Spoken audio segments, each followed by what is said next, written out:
Welcome to SPAN. My name is Mark Davis, and I am honored to be this year's president of the Seattle Philanthropic Advisor Network. I work in the trust team at D.A. Davidson Trust Company in Seattle, and one of your duties today is to be sure your table mates know what you do. We are a network, and we work together toward the good of our philanthropists in Seattle. We have 30 first-timers today. So for those, stand up first. For those who are new to SPAN today, if you'll please stand up, and we'll give you a big applause. Welcome to SPAN, and if you enjoy it today, we really would love to have you come back on April 21st to hear John Meisenbaugh speak about his philanthropic journey, led by Randy Ottinger, who was one of our co-founders of SPAN and our first president of SPAN. So mark your calendars for April 21st. For those of you that are new to SPAN, the sequence of this is a little different usually than what you're used to, because we actually have the conversation and then we serve lunch. So you can enjoy your salad and your roll during the conversation, but lunch doesn't serve until about 12:45. And then we have a table discussion. And during the table discussion, luckily, we have a captain at every table. Now, if you're not the captain, we need to have one for sure. So raise your hand if you're a captain at the table. So that's the person who's leading your conversation. And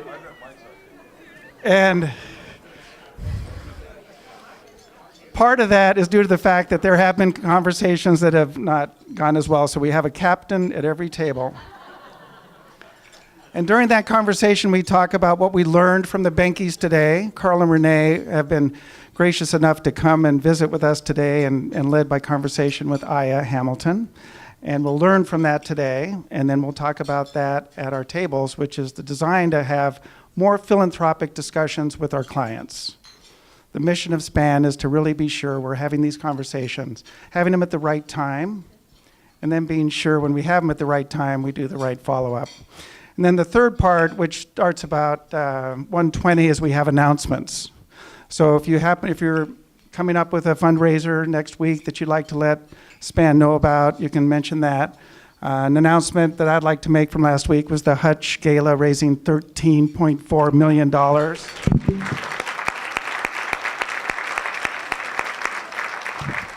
Thank you, Carl Behnke. And then we're done at 1:30. So I promise that we'll be on our way by 1:30.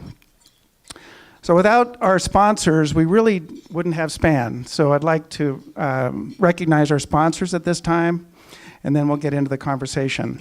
Clark Newber, D.A. Davidson Trust Company, Lorraine Del Prado, Prado Philanthropy, Filament Advisors, Goldman Sachs, Helsel Fetterman, Laird Norton, Morgan Stanley, Pacific Continental Bank, Pratt Legacy Advisors, Seattle Children's, Seattle Foundation, Social Venture Partners, the Private Reserve at U.S. Bank, Wellspring Group, and Whittier Trust Company. Please give our sponsors a big hand.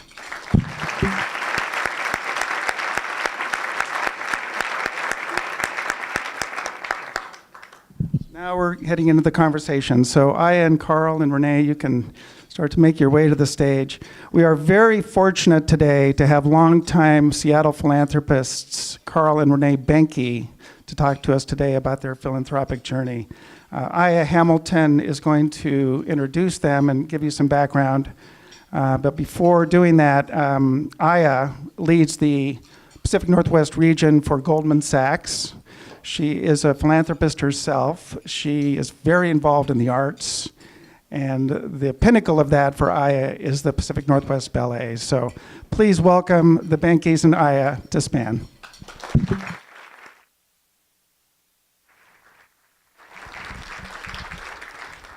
Mark, thank you. I think we've got about 20 minutes or so, Mark. Great. We'll lead a conversation, and hopefully we'll have time for questions. I'm thrilled to be hosting this conversation with Carl and Renee. I have known them and respected them for quite a long time.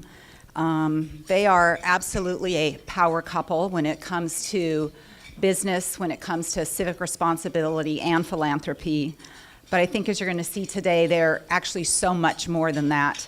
There's no shortage of qualities that I have admired about them for many years. I think the one thing that has always resonated for me as I have spent time around them is their ability to connect to people, no matter how important the person is or perhaps not so important. Their sort of genuine caring, compassion, and concern for everybody at an individual level, it just resonates. And I think you'll see it's part of their DNA, and I think you'll see that come out in their philanthropy. So as I'm going to do a brief introduction, really brief. They have long bios, and the list of organizations they've helped throughout their years is significant, and again, those will come out. So I'm going to start with Renee's background, just to give everybody, I feel like we all know them, but maybe there's somebody new to town who doesn't. For most of us, Renee has been the face of Sur La Table. She was born in Portland, but before Sur La Table, she was a buyer for Nordstrom and the Bon. It was her long-standing interest in the culinary arts that led the family to acquire Sur La Table in 1995. At that time, there was one store. I think today there are over 100. Not only did she lead the merchandising of the store, but she developed a very successful online and catalog business as well. She was very intent on delivering a multicultural experience to her buyers, as well as a culinary arts program. She's also a very competitive downhill skier and an amazing gardener, and Renee does nothing halfway. She excels at everything. Organizations she's been involved with include the Seattle Art Museum, Pilchuck, Pacific Northwest Ballet, the Pike Place Market Foundation, Cornish, Northwest AIDS Foundation, Downtown Seattle Association, U.S. Ski Team, Food Lifeline, and the Y in Sun Valley, and that's just a few of them. Carl, professionally, was with Allpack for 20 years, from 1974 to 1993, in a variety of different capacities. Allpack, I think, as most of you know, is the nation's second largest independent bottler of Pepsi Cola, and Carl was president when the company was acquired by Pepsi North America. From 95 to 2011, Carl also served as chairman of the board of Sur La Table, and he's currently on boards of the Skinner Corporation and the Commerce Bank.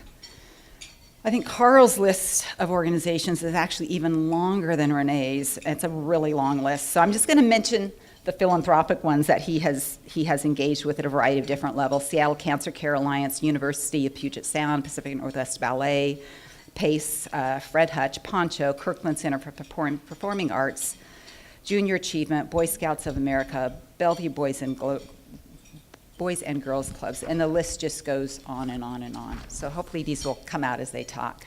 So let's get started. I'm going to ask a question really for both of you. Early in your lives, you were introduced in different ways to the concept of philanthropy and giving back to your community. So can each of you take us back to your childhood and talk to us about how you were introduced to organizations that could benefit from your family's guidance and resources? Sure. Hello. Yeah. So I grew up outside of Portland, Oregon. A lot of kids, not a lot of money. But my mother felt that it was really important that we all gave back. And, sometimes you think as a parent, okay, you're 9 and you're going to go work at feeding the poor on Thanksgiving. And as I remember it and have told her many times, it traumatized us more than she ever realized. Now I look at Food Lifeline and some of these other things in my life, but that experience of you must do just a little more was always there. And I have a sister that's mentally retarded, and my mom gave everything to the Junior Olympics and all kinds of things that had to do with handicapped young people more than adults.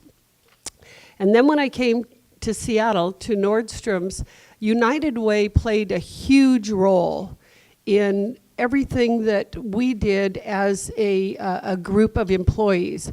And I think from the beginning, United Way made you kind of a little bit of money each month out of your paycheck. And so for me, that was the beginning. Nordstrom's really stepped up and instilled in us as young people that were earning money to give back. So for me, that was the beginning. So my experience was a little bit different in that I had a lot of people in my family that were very active in the community, and they were kind of the inspiration, starting with my mother and father, mother and her grandmother had all been involved with children's, and so as growing up, I remember Mother going to many meetings all of the time. She ended up running children's. That's when the board used to run the hospital, and in the late 70s. And my dad was involved with the arts, and he was really involved as a fight out. And he volunteered a tremendous amount of time at the fight out house at the University of Washington. If there are fight outs here, I'm sure you all know. I walked in there after I went someplace else, and I graduated from college. And that September, I walked in, and all these guys that I'd grown up with were bracing up and saying, "Yes, sir, yes, sir." And it convinced me I made the right decision not to go to the University of Washington, because I would have had to have been a fight out. Renee, you started to touch on this, but you both had very successful careers before you met and then obviously together. To what extent have your working careers and what you learned through that and how you engaged impacted your philanthropy today? Well, Carl and I had this conversation the other night because I think what you realize is when you are younger, whether you're working for a company or you're running a company, a lot of your choices as far as how you become involved in the community are really driven by that company. And, you know, Carl can speak to his involvement with Pepsi and what Pepsi supported, mine with Nordstrom's, later with the Bon Marché, and then with Allied Stores. We even did things much more nationally. But I do believe that the energy that you get as a young person to give back financially and with time, in a lot of cases comes from your company, your employment. Now people don't tend to stay at one place for 30 years like they used to, and they change, and a lot of companies don't offer that opportunity the way some of the basic mainstay companies used to. But I really do think that it gives you a real respect for the need in your community, and I think a lot of it's driven by your employer.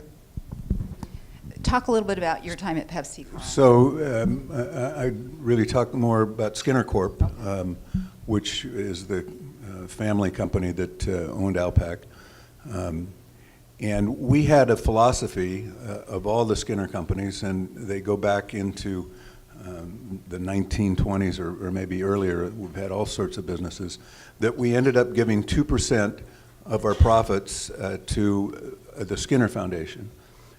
And then the Skinner Foundation would make gifts, and that was really run by the adults, my parents and my grandparents before.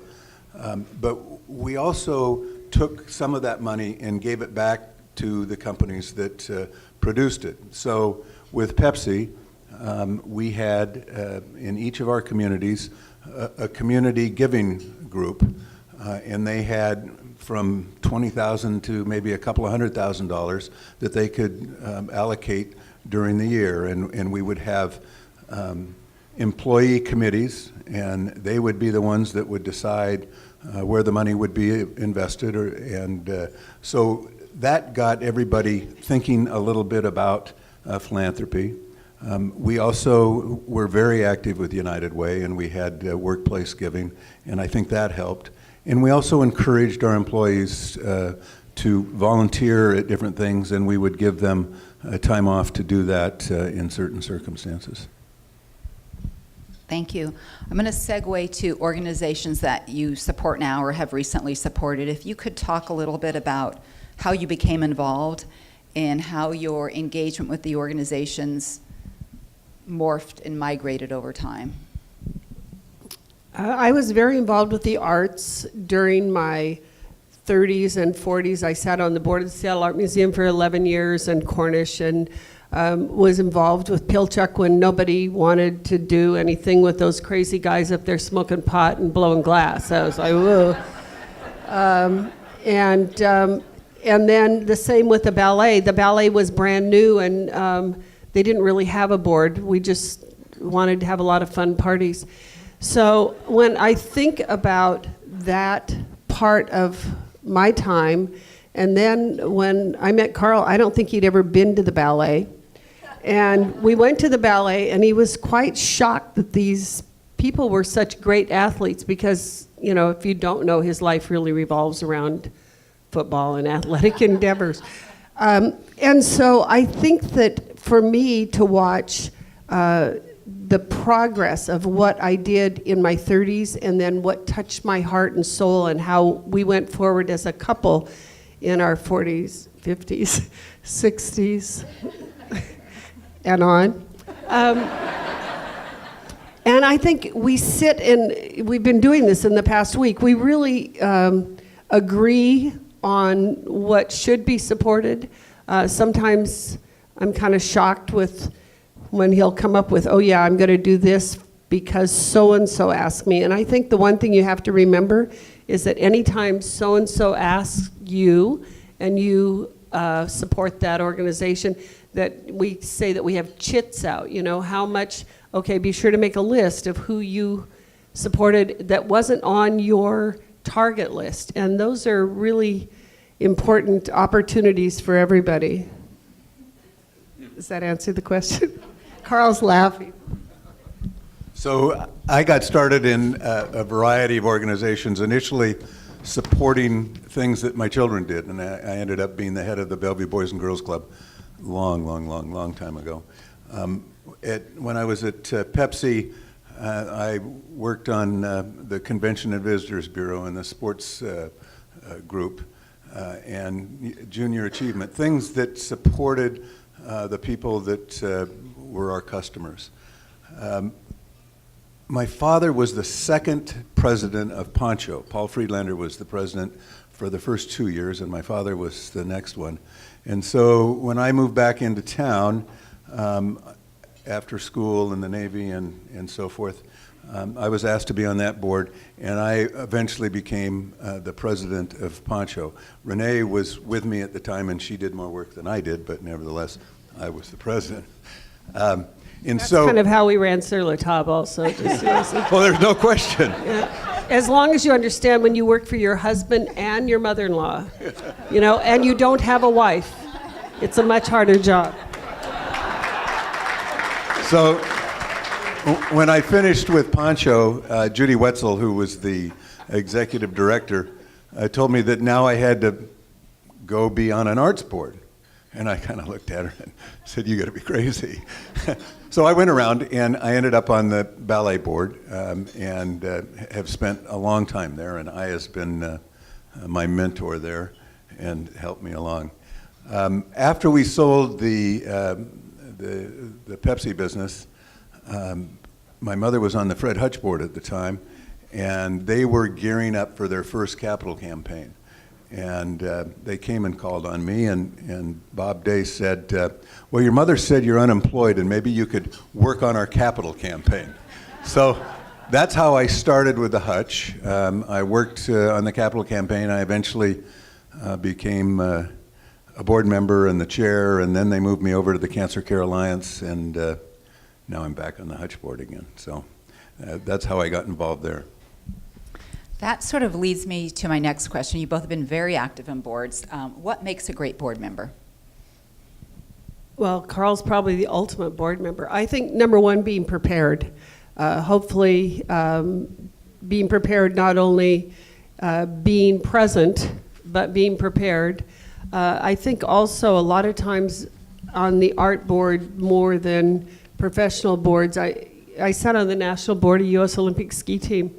And the group of people on this team were so professional. The president of Visa, the president of Delta Airlines, so a group of business people. And if you compare that to then sitting on a local board that's an art museum or Children's Hospital may be different, but I think that what you see is a lot of times people that are token members, they are invited to be on the board, not necessarily that they are really knowledgeable about the board, but possibly because they have the ability to give and support the board.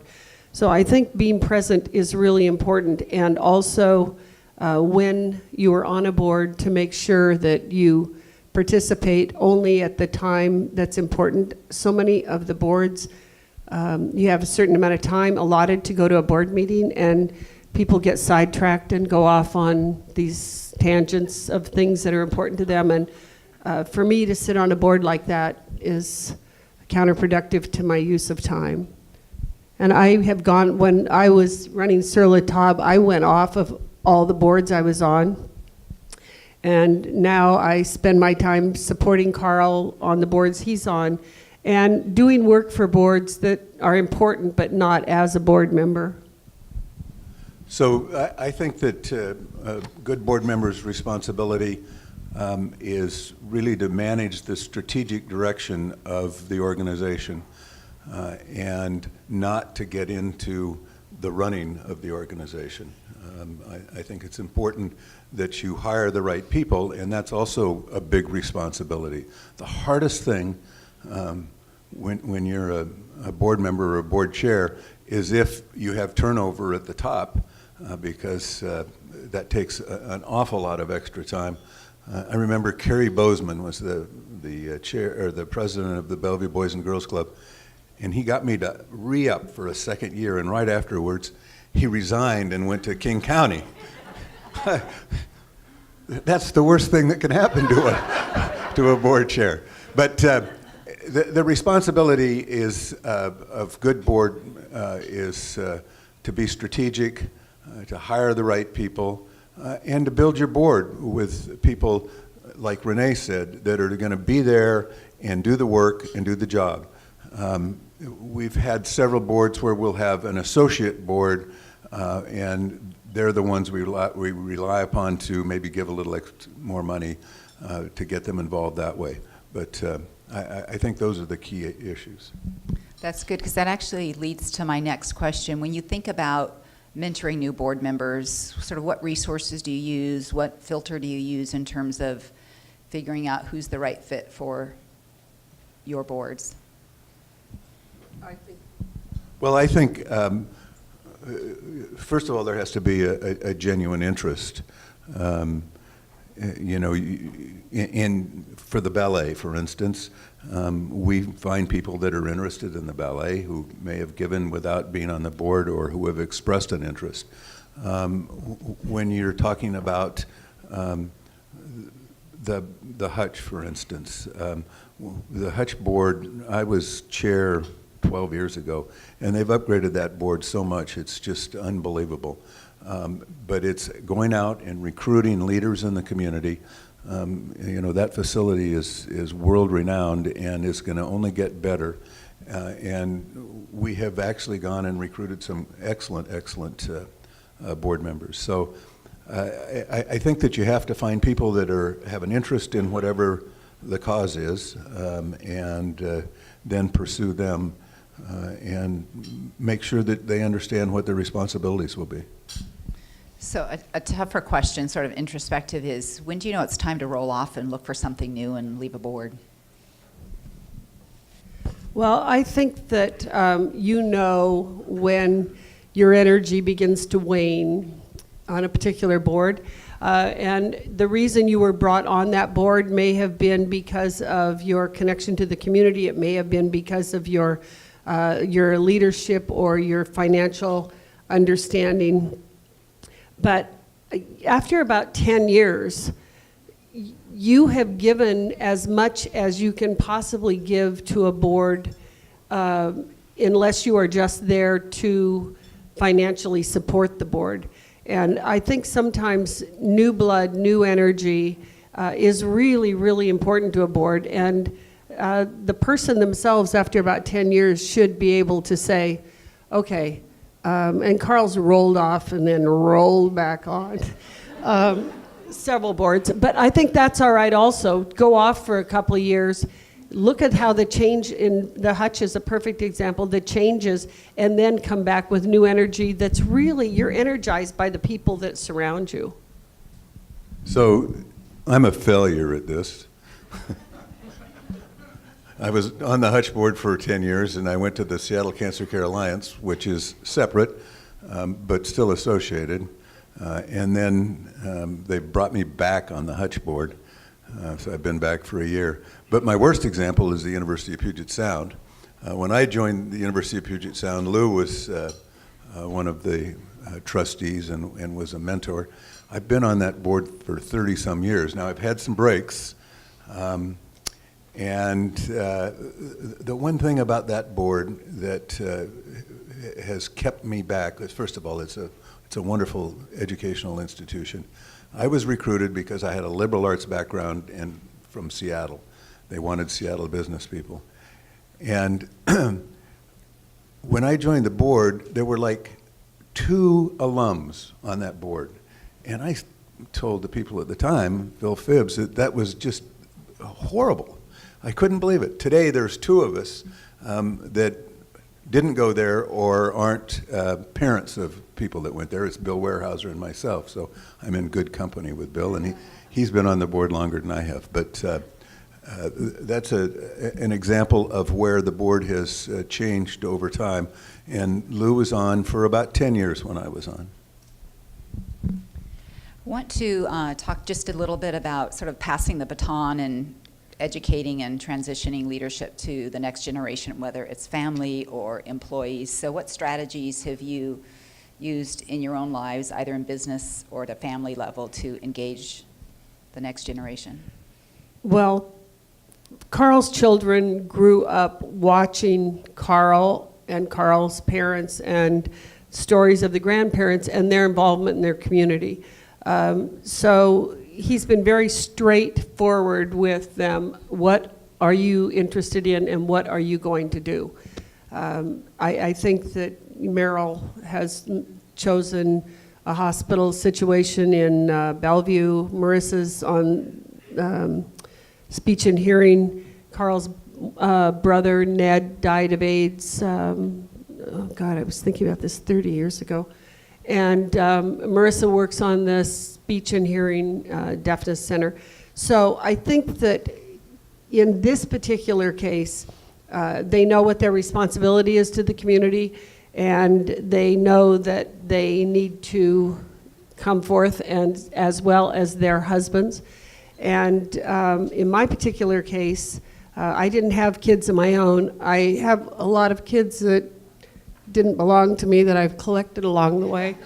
And all of them understand, because of our conversation, that they need to figure out what they can give back and how they're going to do it. And I think it starts when kids are little.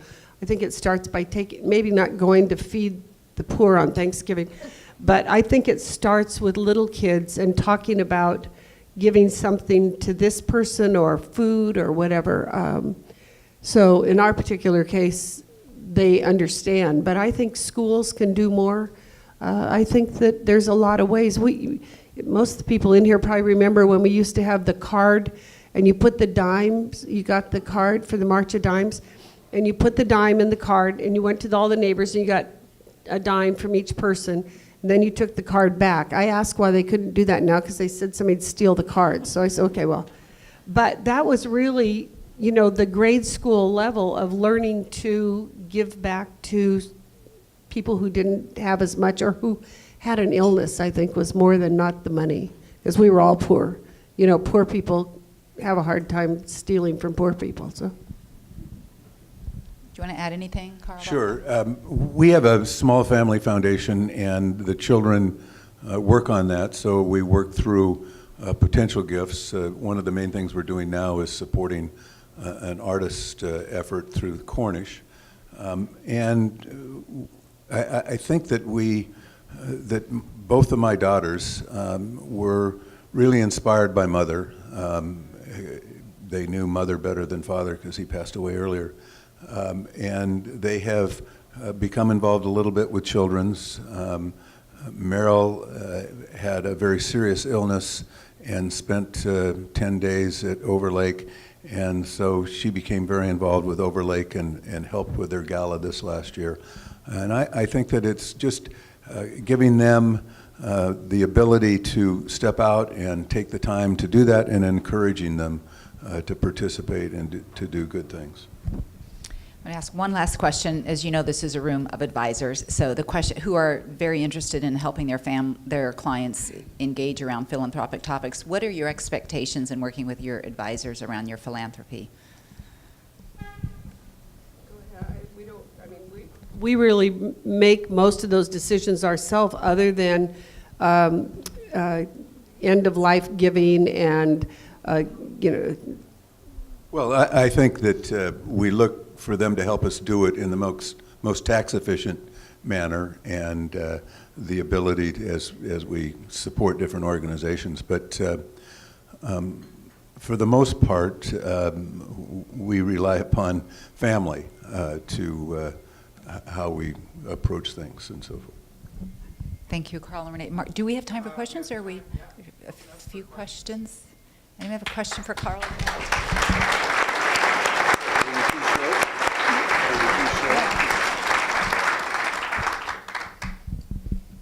I know they're happy to take a question. They're good on their feet, so. Yeah, John. So tell us about the Hutch and this plan to raise the amount of funds that you did just recently, and maybe give us a background. It's quite unusual and so successful. Well, the gala was on Saturday, and Pat and Mary Ellen Hughes gave a $4 million challenge gift in honor of their granddaughter who had died of cancer. And they brought in a lot of family that supported it. But beyond that, the Hutch had gone out and recruited other people to support it, and the gala was very good in the presentation, and it obviously brought out the money. The Hutch is working with UW and Children's, and we're not quite there yet, but we need to raise more money for cancer. The Hutch gets more money from the feds, whoever gives it to us, than any other cancer hospital, but we raise like $70 to $80 million a year, where MD Anderson raises $300 or $400 million a year. So we're in the minor leagues there. We're the newest, but it's something that gives us an opportunity, and we need to work better with our partners, UW and Children's, on cancer issues. And so they're making a lot of progress, and I think that they'll get there. I want to add something about that event, because every one of us have worked on events, and why does an event work? Why do they raise money?